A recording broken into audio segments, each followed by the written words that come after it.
the game, cause see the boxing voice. Welcome back, gang, for the first time and hopefully many more to come. Don't forget to subscribe to the YouTube channel and click on the notifications right here, this little bell, so you can get those emails every time we go. Right. I want to get your thoughts, man. You know, Mikey Garcia week, Errol Spence week is going down Saturday. It's a lot of hype. Let's talk about it. Man, I'm excited. I can't wait because at the end of the day, even if there is a big weight difference, I mean, it's two top-notch fighters coming in and testing themselves against each other, and that's what you want in boxing. It's interesting. That's what we want to see. We want to see interesting fights. So even if it does look one-sided, just the fact that Mikey has the confidence to step up, you think, well, okay, where's he getting that confidence from, and is he onto something? That makes it interesting. Honestly, personally, the way I see it, you can't count Mikey out because a confident man is a dangerous man, especially when he's that confident. And he's not just the type of confident that's reckless confidence, in my opinion. If he's taking the fight, I feel like he truly believes he sees something. And I know he's, trained to the best of his ability. He's going to be mentally on. He's going to be physically sharp and mentally sharp come fight night. So I would say, personally, my opinion is that he can make it interesting for maybe 6 rounds. He might be able to make it, at most, he can make it interesting for 6 rounds. But I feel like his downfall is going to be I don't see his punches moving Errol Spence. I don't see him doing any damage to Errol Spence. I feel like it's going to be just like light sparring type punches that Errol's feeling. Like I feel like he's going to feel like, I've been hit way harder than this. I've fought. Like if he could walk down and break down Kell Brook when he was losing the early rounds, and I just don't see Mikey. I don't see him not just when the crap hits the fan with this fight. If it does, if Errol feels okay, I'm behind on points after 6 rounds. What's going to stop him from just walking through everything he's got, hitting the body left and right over and over and over again? I just don't see him being able to stand up to that.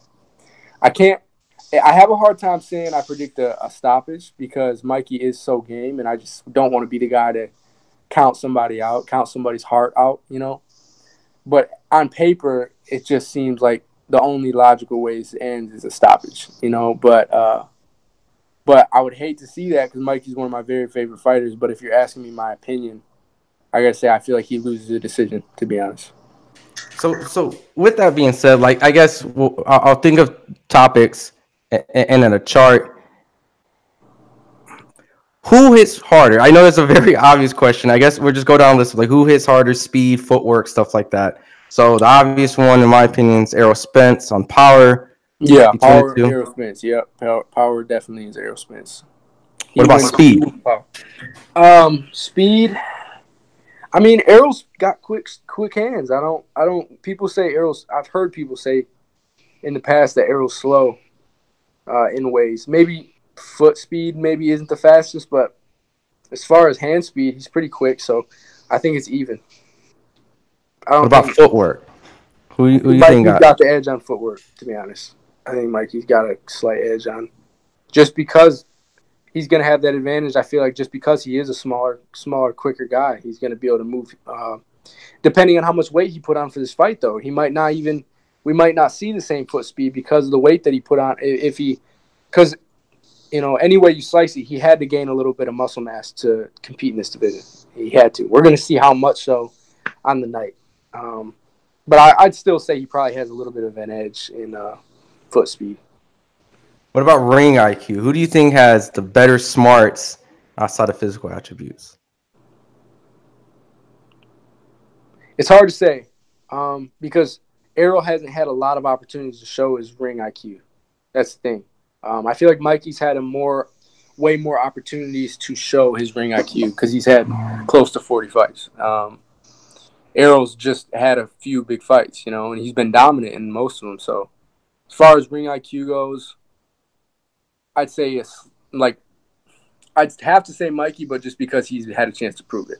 I think that Errol's got the potential to prove it to everybody, though, and show everybody in other fights down the road. I just feel like Mikey's had more of an opportunity to show his ring IQ, his smarts, his skills, because he's had more fights naturally. Now, you've been in the ring. Yeah. Who do you think has a better chin?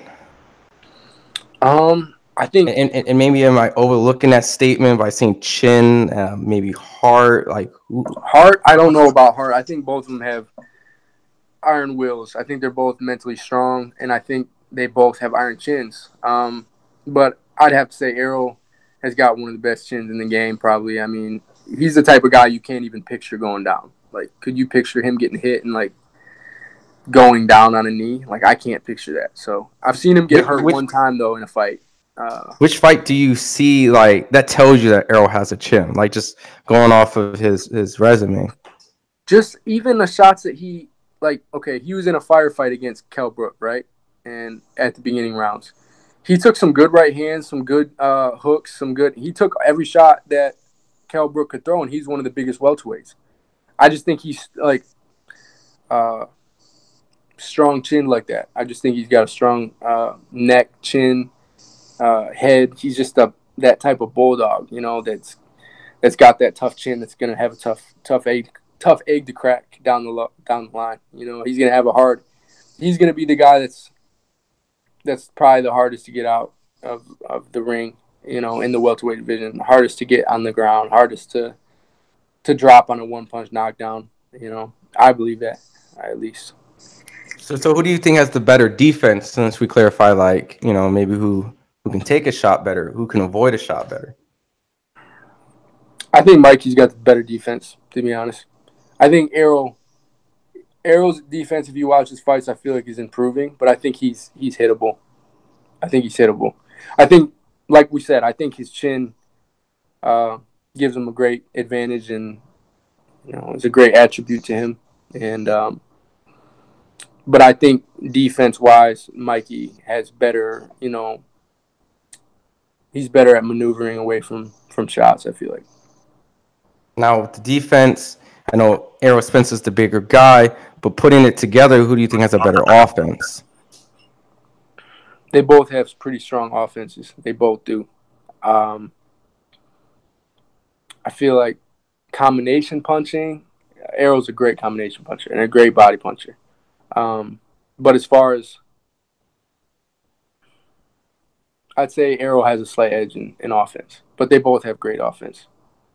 Now, have you seen the press conference and the build-ups and everything for this fight? Yeah, I have seen it. Yeah. So to me, the part that I saw in their face-to-face they did is when like Spence is constantly saying, "Yo, keep that same energy." I'm gonna watch some Ellie setback videos. I watch all them videos, and Mikey's like, "You watch those videos?" Like, yeah. Mentally going into this fight, like, who has the edge when it comes to like that mental game? They both seem pretty mentally unshakable right now. And that's what's so interesting about this fight. Because no matter what you say about the size difference, anything you can say about any of that, they're coming in and they both feel like they can't lose this fight. They both feel like they're already the winner of this fight. They both feel that way, genuinely. Errol feels that way, but so does Mikey. And I can see Errol feeling that way, like truly he can't lose because of all of his advantages. It's even crazier seeing Mikey feel that way going into this fight. You can truly see it in his eyes. Even Errol said in an interview that he doesn't see any fear in Mikey's eyes at all. And I'm just like, I've been watching this stuff, and I don't see any animosity or fear. He just looks cool, calm, and collected the whole time, which is impressive. So that makes a dangerous fighter. But they both feel that way, so they're going to collide. And at the end of the day, that's when it comes down to will, you know. Whose will break, you know. And that's kind of where I come to the point where I feel like Errol wins, because there's more going to be there to break Mikey's will than there will be to break Errol's will. You know, that's why I feel like that he's got the advantage. So with this fight, there's a lot on the line. There's a lot of line on the fight for myself as well. I did a bet with Mikey and Robert, saying the fact that if they would win, I have to wear I Love Robert and Mikey Garcia shirt for a week.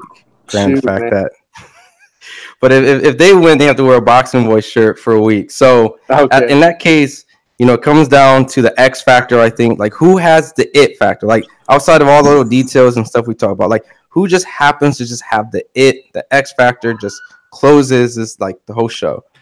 They both do, man. They both have the it factor. You got to pick one. Who got the X factor? Who just got the it, man? Just if you were looking at them, they could be the same weight, the same size. Okay, so that's a good question. So you're saying if they were the same weight, who do I pick to win? Yeah, like who just has Honestly, that special. if I was looking at them and they were the same weight class, shoot, man. If they were the same weight class, it would be like a Terrence Crawford, Errol Spence. But I'd probably give a slight edge to Mikey if they were the exact same weight class, but with the opportunity to see and not be surprised if Errol came out and took the win. That's the way I would feel about it. I feel like Mikey had a slight edge, just because of his movement. If they were the same exact weight class, just because of his movement, but it'd be a toss-up fight for me if they were the same weight. But I'd give Mikey the slight edge if they were the same weight. So I feel like this is an obvious question. Everyone's been talking about it. If Mikey won, is he pound for pound on your list? Because he would be pound for pound. Yes, heck yeah. Heck yeah. He's definitely pound for pound. He's a pound for pound great, in my opinion, if he goes up and wins this fight. Because that's what, that makes him like when Roberto Duran moved up and beat. This is going to be a heck of a fight, man. Yep. It really is. This is going to be a fight because Mikey's not coming up for no reason. He's coming in there because the reason I say that and the reason I just, went down that road is because when I thought about the Roberto Duran coming up to beat Leonard, and he's just on a mission that night, and nobody saw that coming. And Leonard probably underestimated him a little bit. He did. He said so. And on that night, Duran was the better man. And you never know what can happen in a fight. You never know. So we'll see. So your dad trained you. He has experience. Who does he have winning the fight? I know you guys talk about it all the time. He has Errol winning the fight pretty, one-sidedly. That's how he feels about it. Like a stoppage, as he said. He says he very, very potentially it could be a stoppage. We'll just have to see. So with a fight like this, obviously we know there's a win-win situation. That if Mikey wins, hooray! If he goes the distance, hooray! And even if he has a valid effort, it's hooray. Exactly. I think if he even goes the distance and gets a split decision, it's a win for him. He already won. So a fight like this, where does Errol capitalize? What do you think? It's money? Yeah, it's a big payday for him. He's first fight on pay-per-view. Really, he can't afford to do anything but dominate, really. But if it's a good fight, it's still good for him because it's still he'll still get some of the credit for making the fight happen in the first place, and the fans will be appreciative of it if it's a good fight. If he dominates, it's like, okay, that was a nice little experiment. Now it's like, let's see you fight the real welterweights. That's what people will say, So really just, exposure. It's a great fight for him. It's a fight where he can continue to grow into, his pay-per-view status and also probably have a, win-win situation. It's a low-risk fight for him. If he goes out and dominates, then he moves on to the next fight, made a good amount of money. He probably appealed to a new fan base, and he moves on to the next one. So when you see a fight like this, what does it do to you? Seeing like a pay-per-view fight, I'm sure that you've been around a lot of people in the industry that met these guys. Or have you actually met Errol before, right? Both. Yeah. You met both? Yeah. Have you got to see him spar? Have you been in the gym? I haven't been in the gyms. I've just met him at fights. At my fight, I met Errol at my fight and my last fight, and then I met Mikey at what fight was that? I met him at one of the fights. Who was the fight? There was a fight after my fight, like the weekend after my fight, and I met Mikey, talked to him. I was sitting next to him for a while, talked to him for a little bit. What were those conversations like? I know they're in fight mode right now. Yeah, Errol just said, keep doing your thing. We got a picture, and he was like, keep doing your thing, bro. I'm watching you. And I said, thank you. I appreciate it. And, we moved on, took a picture, moved on. Mikey said something similar. I'll be watching you. Good luck to you, bro. Like, da-da-da. So, yeah. Do you feel like a lot of, look, I always tell this story just because I came to your fights, and it was like, it was just epic because I saw Clarissa Shields walking out with you, and I knew people from Virgil Hunter's gym. Yeah. So I came out to support, but, Andre Ward's coming in there, and the next I didn't know, but it made sense because Jalen Love's there, so then Floyd comes out, and then the whole story just unravels, and then Errol saying, I'm watching you, and Mikey saying, I'm watching you. Like, dude, how do you process this? How do you process all these? Yeah, it's good, man. It's the way the process. It's where the process is taken me to at this point. I always saw it happening this way. I always hoped it was a dream of mine to, you know, have the respect of some champions that I respected, that I respect so much, that I receive that respect back. And I've been fortunate enough to be able to earn a lot of that respect, you know, through them seeing my work, seeing my fights, seeing my training. And it's just surreal for me. A lot of these fighters that I've been watching for so long, especially guys like Trey Ward and the people that I really, really looked up to and kind of patterned my style off of and watched throughout the amateurs, and just to kind of have some kind of relationship with them at all is just, it's a great thing. If you enjoyed the video, feel free to hit the like, subscribe, and share. As always, if you want to support us to the next level, head over to the patreon.com/ThaBoxingVoice. We have tons of exclusive from Border Wars, Entitled, betting shows, the list goes on and on and on. But in addition to that, if you guys have questions for fighters, trainers, and promoters, this is where you can submit them. We will run out, get these questions answered, and put it back on the show just for you guys. Appreciate it. Peace.